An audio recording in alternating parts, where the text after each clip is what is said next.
Hello Titan fans and welcome back to Manga Horse. We finally got chapter 128 and it was an awesome chapter with a lot of small details. Therefore, I wanted to start this video with two fun questions regarding this chapter to see if you're a true Attack on Titan fan. First, who was the first Titan shifter that saved Daz in the past? And that's the easy one. The second one is, why does Samuel L. Jackson is standing right next to me? Both answers and much more are coming right up, so don't forget to subscribe and to give this video a little like to let me know you enjoy this kind of content. Of course, we are going to talk about the latest developments in the manga, so there will be major spoilers for anime watchers, so please take this into consideration if you plan to keep on watching, and like always, please consider supporting Isayama by purchasing the chapters online. Our chapter name is Traitor, and it picks off where the last one ended with Hanji and Magath scouting on the harbor. Hanji thinks that the Jaegerists have taken control of the harbor in order to control the Azumabito with their ships and advanced technologies. She and Magath agree that there is a very high chance they will destroy the airship if they knew the scouts were close by, so even with Titans, this is not going to be an easy task. Meanwhile, Annie tells the group that they need to kill everyone down there at once in order to secure the ship. She suggests that she and Reiner will attack them as Titans while the scouts will offer them support. Jean, Mikasa, Armin and Connie are silent, and then Connie and Mikasa raise the concern of the Azumabito being hurt as well. Annie tells Mikasa that they may be her distant relatives, but for them, they are enemies who attack their homeland. That is the first time we got this information about the relationship between Izuru and Marley, so it seems like Izuru did attack Marley sometime between the year Annie was born, which is 834, and the year 845, when she got to Paradise Island. Pieck tells Annie that they need the Azumabito mechanics, and Unyankopon explains that they still need to connect the wings to the ship, and that will also take some time. Annie states that protecting the flying boat and the Azumabito while also buying time for the maintenance to take place is hard enough, and she asks if they also don't want to hurt the Jaegerists that will attack them. Jean answers that they don't want to kill them because he knows most of them since training. Annie demands to know what they are going to do and how they are going to accomplish all of that while not killing anyone. She then turns to Armin and asks him sarcastically to tell her his big plan, just like when he drove her into a corner. She is of course referring to the time Armin tried to lure Annie to go underground in Wall Sina in order to expose her, and that went horribly wrong, as we all know, and a lot of people lost their lives. At this point, Connie reminds everyone that they are there to actually save people, so how come they're talking about killing all those people all of a sudden? Annie responds that he's right. Connie never had the obligation to do this with them, and she doesn't have the right to ask him to do that. She also says that she bet that if it were up to Connie and the others, they never would have destroyed the walls, unlike the warriors did. At that point, Reiner remembers the moment before Eren transformed on Marley, when he told Reiner that he is the same as him. Reiner now understands that what Eren meant was that he and Reiner are similar because they both would have done the same thing if the situation was reversed, and for the first time he sees things from Eren's point of view. As Annie said, not all people would have taken this burden, and he now sees that Eren is like him from that aspect. I bet that from this point on, Reiner is going to pick himself up, just like I hope he would. Reiner tells everyone to stay back. You don't need to help, but also do not interfere. Connie is not happy from the idea of watching everyone being killed, and Jean doubts a few Titans will even be enough to defeat everyone. Hanji says that she is not interested in sitting on the sidelines, and most importantly, time is running out for humanity. And we see a panel with smoke caused by the Titans rising from the ocean. This is interesting. We all have been wondering if the Titans can even cross the deep ocean, but I guess Isayama decided to go with that. I won't talk about it in this video because it will make it a very long one, but I explained it in details in this video. So if you want to know all about that, and also know how much Titans are actually crossing the ocean, yes, I actually calculated it, go watch this video after you finish this one. It is absolutely one of my personal favorites. Going back to our chapter, Hanji claims that judging by their speed, they probably already arrived on Marley, She didn't think they would cross the ocean so fast, and she wonders how many have already died. At that point, Magath jumps on Yelena, screaming at her to tell them where Eren is, or he will break her arm. Yelena tells him that she doesn't want to die until she sees what happens here, but if Magath takes her with them, she might tell him where Eren went. Angie and Unyankopon stop him, telling him they need to focus on the mission. Magath then turns to the scouts and asks for forgiveness for what he said last night. Magath finally admits that he understands their side, and that he didn't want to look at himself until now to avoid seeing the wrongdoings of Marley. He understands that it's wrong putting the sins of the past on their shoulders just because of their race. He also tells Reiner, Annie and Pick that they shouldn't be burdened with the hate of the world. But, after all, he has a duty here, to make sure future generations will learn from their mistakes. Eren Yeager wants to destroy everything, and that is unforgivable.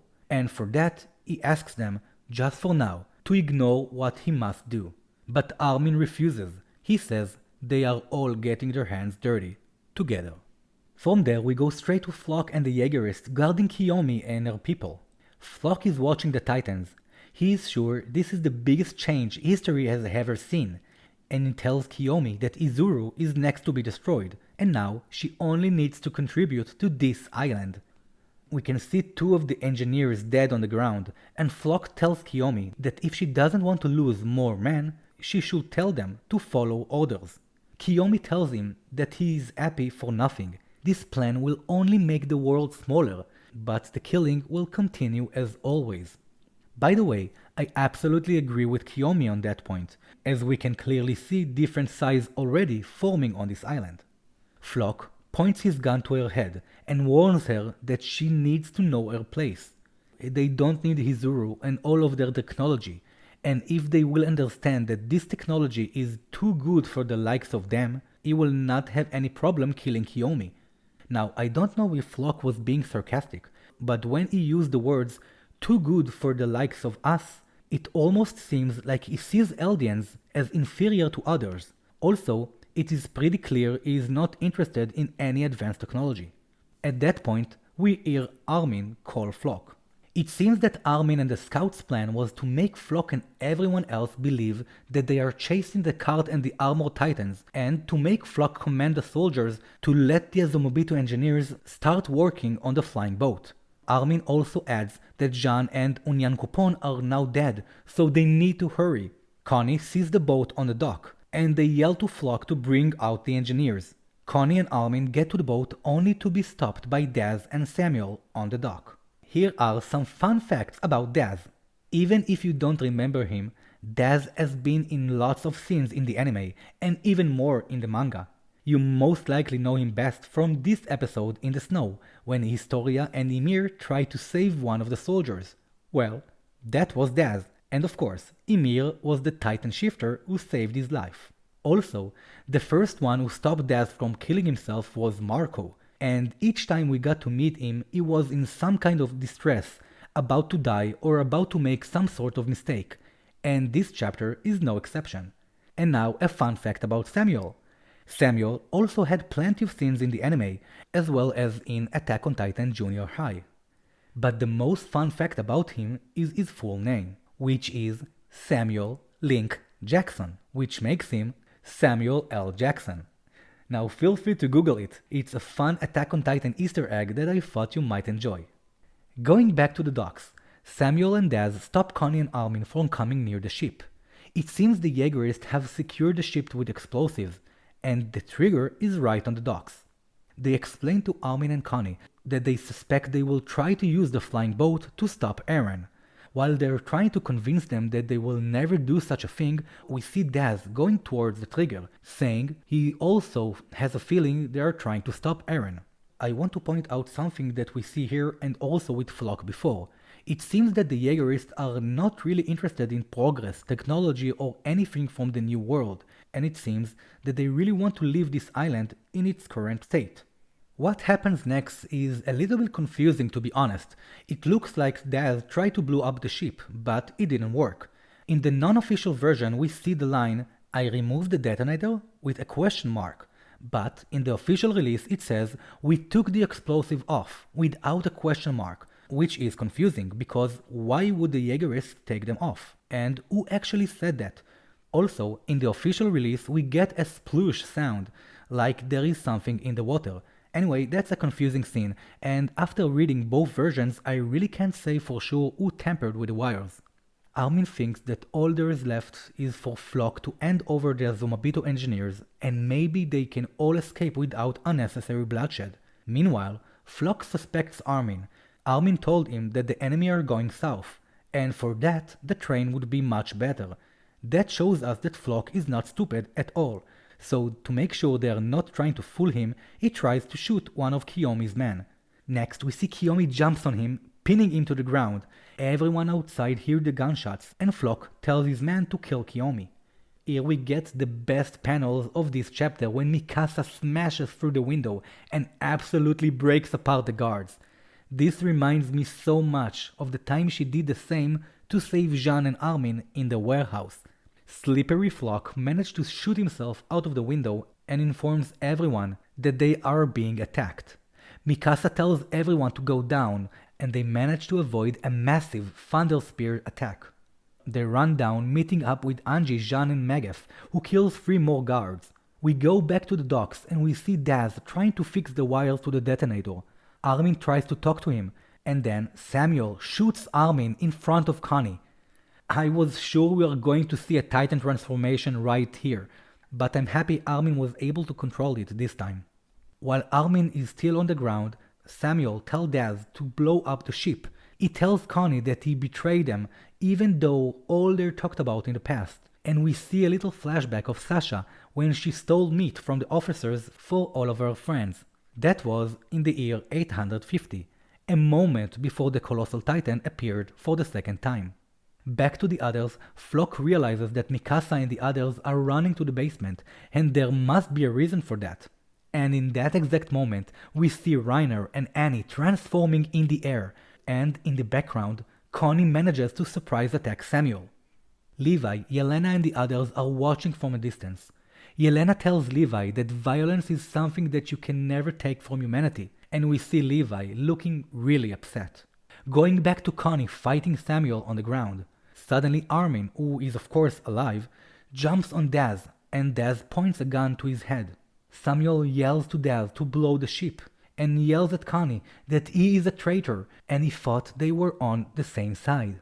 Connie answers that they are on the same side, and then we see Armin remembering Berthold's words when they kidnapped Eren, and Armin knows that now they are in the position he was back then.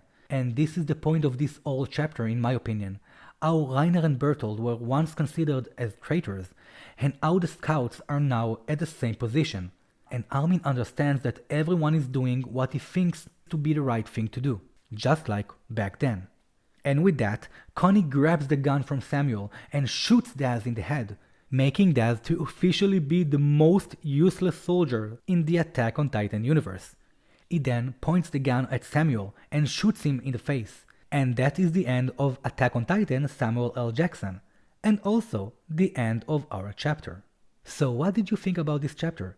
Did you like it? Don't forget to let me know in the comments or on any of your favorite social medias. I'm everywhere, and I always love talking to you. Please be healthy and safe, my Titan-loving friends. And don't forget to subscribe. And also, dedicate your hearts for humanity, inside and outside the walls.